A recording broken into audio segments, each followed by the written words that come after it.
The world did not change overnight. There was no announcement, no single invention that people celebrated, no moment where anyone realized something important had just been lost. In fact, most people believed progress was unfolding exactly as it should. By the year 2026, life feels stable, predictable, efficient. Cities run smoothly, supply chains rarely break, economic shocks are anticipated before they happen. And yet, something is missing. People don't search for information anymore. They request it. Questions are not explored. They are processed. And the system always responds with an answer that feels complete. That is how this world works. Artificial intelligence did not arrive suddenly here. It arrived early, quietly, decades before the idea of a public internet ever took shape. And once it became useful, humanity stopped asking what it might cost. In the late 1970s, governments around the world were facing a problem they could no longer ignore. Data was growing faster than human understanding. Military intelligence, economic indicators, diplomatic cables, satellite imagery, everything was expanding.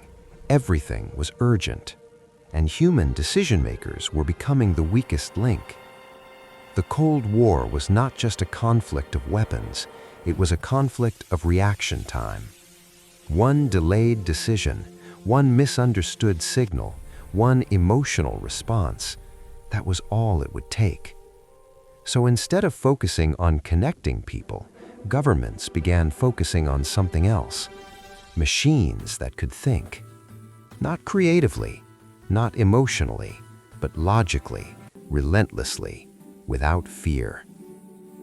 In 1981, funding that would have gone into networking computers together was redirected. Research labs were expanded, universities received classified grants, private companies were absorbed into defense projects. The goal was never to create intelligence like a human mind. The goal was to create something better, something that could absorb impossible amounts of information and still remain calm. The early systems were crude. They filled entire rooms, they overheated, they failed constantly. But when they worked in ways humans could not. They predicted outcomes. They simulated wars before soldiers were deployed. They modeled economic shocks before markets reacted. They tested thousands of diplomatic strategies without a single life at risk. Slowly, confidence grew. Not in the machines themselves, but in the idea that decision-making could be outsourced. At first, the systems were advisory. They made suggestions. Humans reviewed them. But the suggestions were accurate, consistently, and humans were not.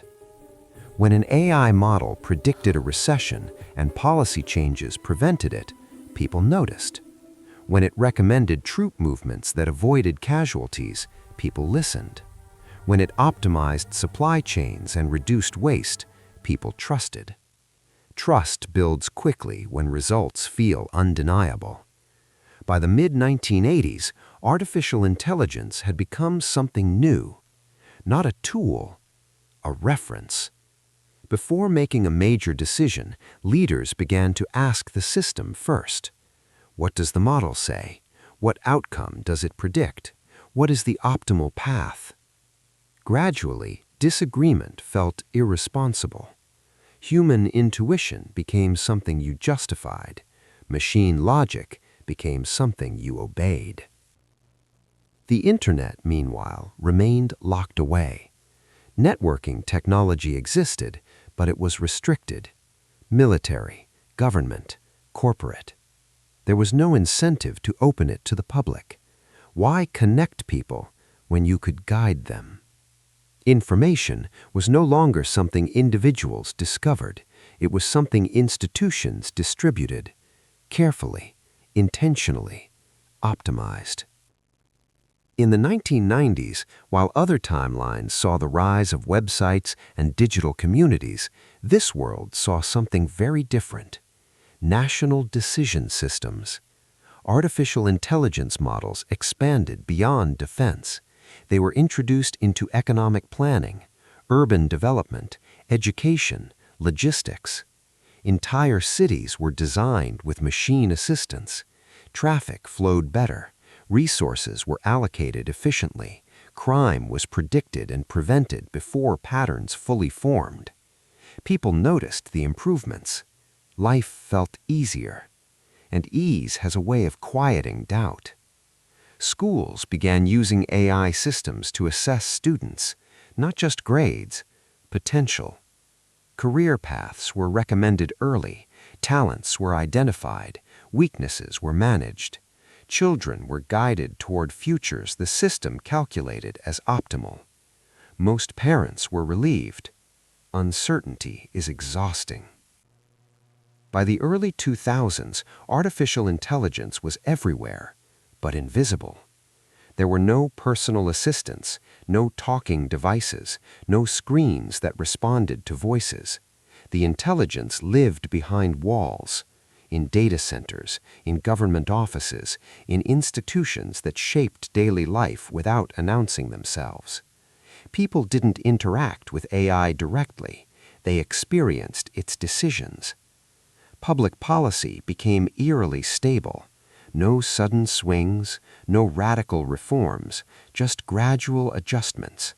Always justified by data, always supported by projections no one outside the system could fully verify. The absence of chaos was comforting. There were fewer protests, fewer economic crashes, fewer surprises, and fewer questions. Because when outcomes consistently improved, questioning the process felt unnecessary. By the year 2010, an entire generation had grown up without the expectation of open exploration. There were libraries, there were experts, there were official channels for knowledge, but there was no place where curiosity ran freely. No digital wilderness. People learned what they needed, and rarely more. Creativity still existed. Art was still made, music was still composed, stories were still told. But culture evolved slowly. Trends did not explode, movements did not go viral. Nothing spread faster than it was approved to spread.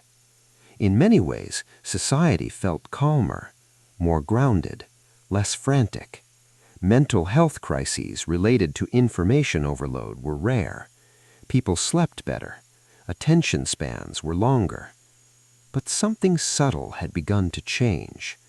People stopped discovering things by accident. Serendipity faded. When you asked a question, you received the best answer. Not a range of perspectives, not contradictions, just resolution. And resolution has a way of ending conversations.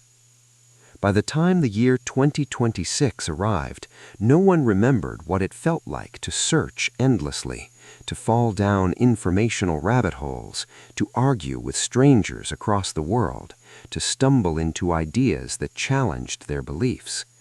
Knowledge had become efficient, clean, curated, and completely dependent on systems that very few people understood. The machines did not rule humanity. They did something far more subtle. They removed the need for choice.